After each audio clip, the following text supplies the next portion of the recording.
O give thanks to the Lord, call upon his name, make known his deeds among the peoples. Sing to him, sing psalms to him, talk of all his wondrous works, glory in his holy name.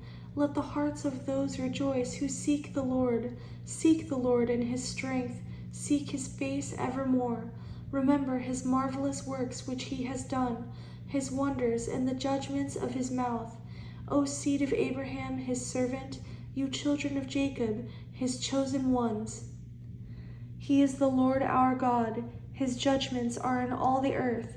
He remembers his covenant forever, the word which he commanded for 1,000 generations, the covenant which he made with Abraham, and his oath to Isaac, and confirmed it to Jacob for a statute, to Israel as an everlasting covenant, saying, To you I will give the land of Canaan as the allotment of your inheritance. When they were few in number, indeed very few, and strangers in it. When they went from one nation to another, from one kingdom to another people, he permitted no one to do them wrong. Yes, he rebuked kings for their sakes, saying, Do not touch my anointed ones, and do my prophets no harm. Moreover, he called for a famine in the land. He destroyed all the provision of bread. He sent a man before them, Joseph, who was sold as a slave. They hurt his feet with fetters. He was laid in irons until the time that his word came to pass. The word of the Lord tested him. The king sent and released him. The ruler of the people let him go free. He made him lord of his house and ruler of all his possessions, to bind his princes at his pleasure and teach his elders wisdom. Israel also came into Egypt, and Jacob dwelt in the land of Ham. He increased his people greatly and made them stronger than their enemies. He turned their heart to hate his people, to deal craftily with his servants. He sent Moses his servant, and Aaron whom he had chosen. They performed his signs among them, and wonders in the land of Ham.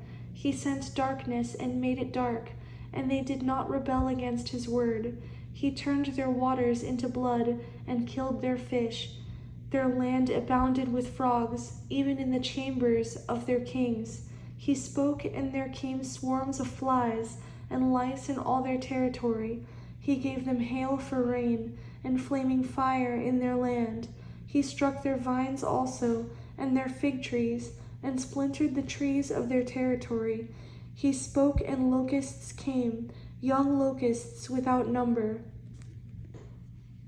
and ate up all the vegetation in their land, and devoured the fruit of their ground. He also destroyed all the firstborn in their land, the first of all their strength. He also brought them out with silver and gold, and there was none feeble among his tribes. Egypt was glad when they departed, for the fear of them had fallen upon them. He spread a cloud for a covering, and fire to give light in the night. The people asked, and he brought quail, and satisfied them with the bread of heaven. He opened the rock, and water gushed out. It ran in the dry places like a river. For he remembered his holy promise, and Abraham his servant. He brought out his people with joy, his chosen ones with gladness. He gave them the lands of the Gentiles, and they inherited the labor of the nations, that they might observe his statutes and keep his laws. Praise the Lord.